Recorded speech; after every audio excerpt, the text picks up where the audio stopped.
So we're going to start here and then we're going to circle back. So we're going to start with actually how to shoot the preschool, why I chose the style that I chose, because it was strategic, and we're going to go into like how to actually take the pictures, how to set up your stuff, how to interact with the kids, and then we will circle back and go to marketing on how to get the jobs, okay? So the style choice and why I chose it. I chose modern and simple, and it's because you can get a different look every single semester. I have a really easy time booking schools for fall and spring because they know that they're going to get two completely different looks. The parents can dress their kids different, and especially with the little ones like 1 and 2 year olds, the difference between October to April is huge. They look completely different. They're big kids now. So I think having the background be different though is a huge selling point in letting me be able to come back fall and spring. I have full lighting control because we are indoors. So if we were shooting outside, like on the playground, or if we had the backdrop and we were shooting kind of under an awning, but then the sun's coming out and then there's clouds and then the sun's coming out, I don't want the kids to look different. I want it to be really, really consistent so that if I'm making a school composite or a class composite, all the kids look the same, the lighting is the same, everything's good. No reschedules for weather.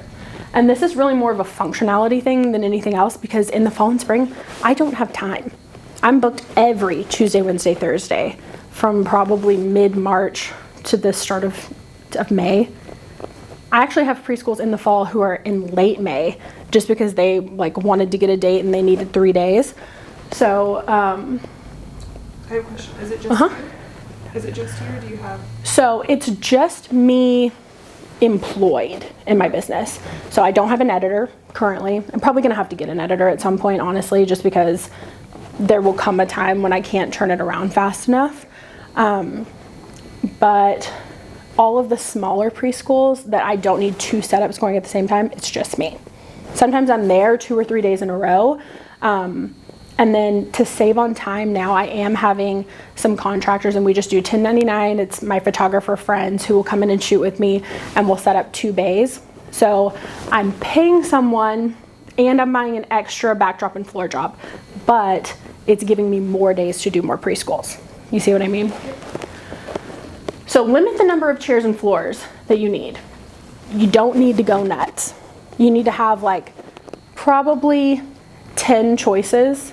But you don't need to buy them all. You can put a gallery up and then just pull backgrounds that you like off of sites, put those up, let the directors decide, and if they want that backdrop, go ahead and order it.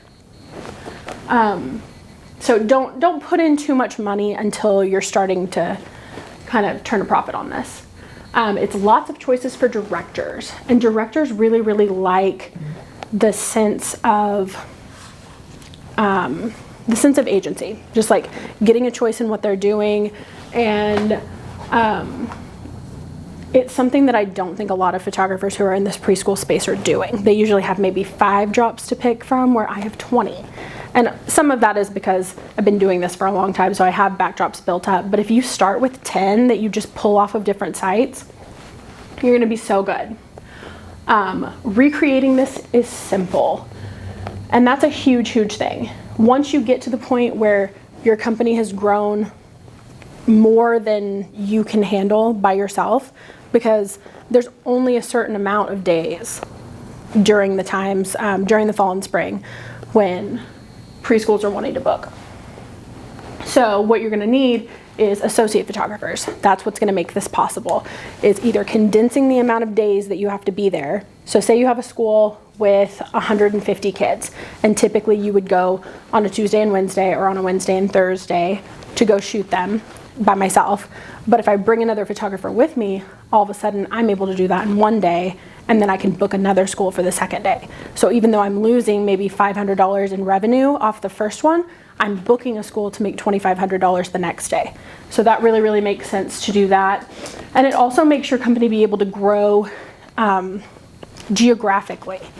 We are looking at schools in Nashville, we've got some in Houston, and I'm just having to train associate photographers that unless the school is like 250 kids or more, it's not really worth me traveling there. But if I get to school with 100 kids, I can have an associate go. They send me the images and I'm editing, uploading, exporting just like a normal school. But yeah. when you're hiring other photographers, like, do you find that it's hard to get people to come and want to do this? Like, do you just make the pay really enticing, or like how do you I get pay other $35 people? an hour.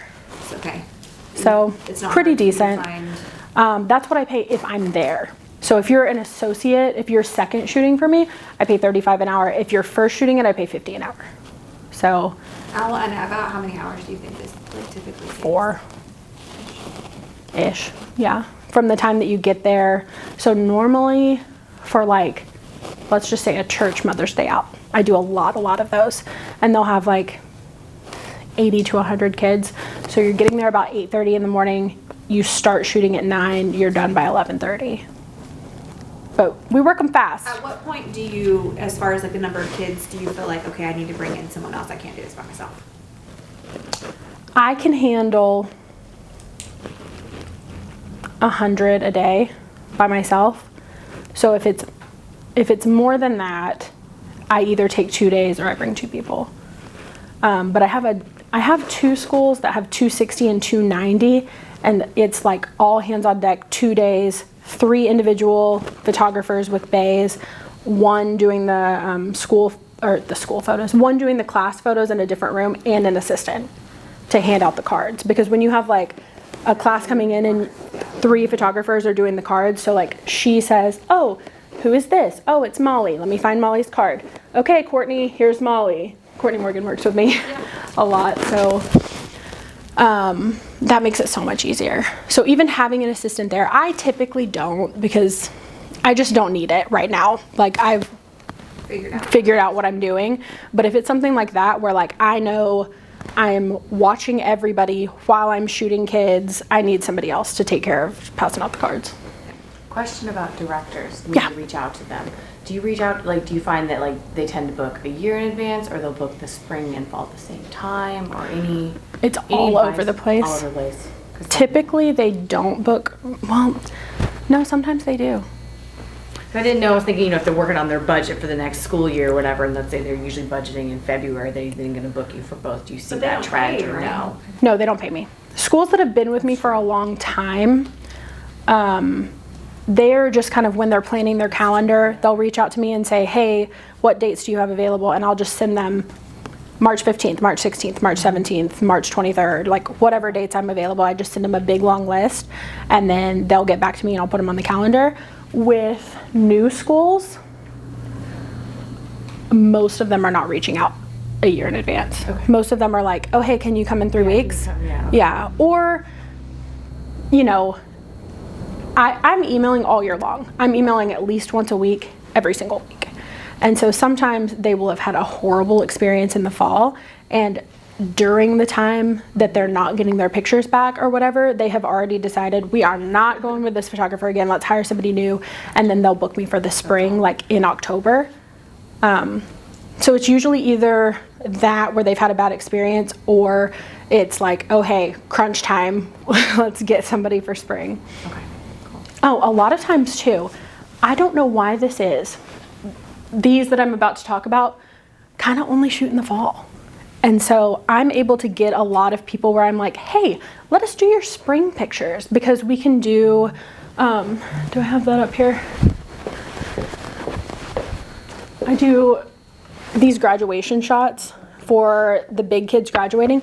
And so I'll say, if nothing else, let me just come do this for you guys. And it kind of sucks. I don't really do that anymore, because it'll just be like maybe 30 kids, 20 to 30 kids, and that's not really worth it going for me. I have a minimum of 40 usually. But if I want to get my foot in the door somewhere, this is the way to do it. That's if they don't want to hire you for something like spring or fall. Right. If they're like, well, we only do fall pictures. And I'm like, well, why don't you try us for the spring? And then like, if you don't like us, go, stay with your fall guy, or just use us for the spring. And then you can use your fall guy for the fall.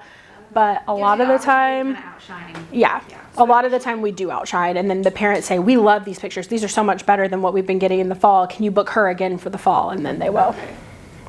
On the graduation pictures, do you use the tassels or do you not use the tassels? I use the tassels. Do you The dated have different ones? colors of this? Or is it just always red? So this belongs to my kids' preschool. I only have one preschool where I bring my own cap and gown, and they wanted white. So I have a white cap and gown, and this actually goes to it, but I just always have this in my bag, and I bring it with me in case they don't have it for theirs, because I just like the tassel. I think it looks nice. Yeah, and- it's like a real graphic. yeah. And if they don't have it, or they're like, we're not gold, we're silver, I'm like, okay, cool, then we just won't have one, fine. Yeah. Yeah. So, but you don't get a new one every year? That No, has been in here. it had that on the in like 2013, and then I just ripped it off. So it's just the Trying to tassel figure out part if I now. needed to order a new tassel with No. 2020 on it. I just ripped it off, and it just, I don't think it's that hard. yeah. For preschool. So let's talk about the three main styles that a lot of preschool photography companies are doing these days, and why they're not my favorite. They're all fine.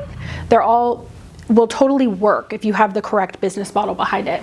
The first one is the traditional blue backdrop, no style, boring. So just like the big company who does all of the regular school pictures, K through 12, just the blue background, same thing every year, same thing every semester. And that's why they usually don't do fall and spring. They'll just do fall, and that gives you an opportunity to swoop in and try to get their spring pictures.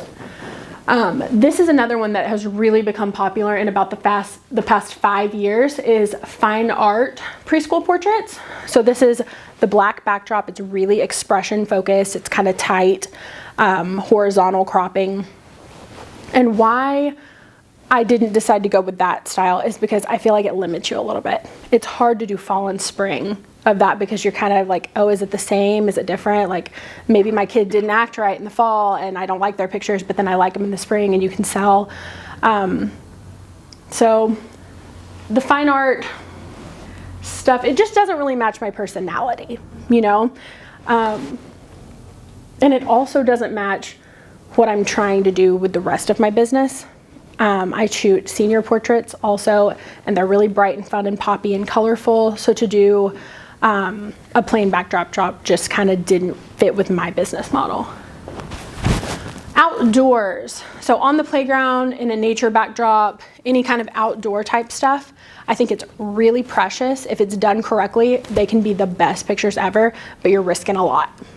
You're risking weather, you're risking lighting. It's just not the most economical, I don't think. Either. Yeah. Everybody's pictures look so. Right, it's not consistent. You're not really able to do composites, or at least not the way that I'm doing them. So those are kind of the three main styles that your competition will be. So you kind of get to give directors a different option that no one else is really doing.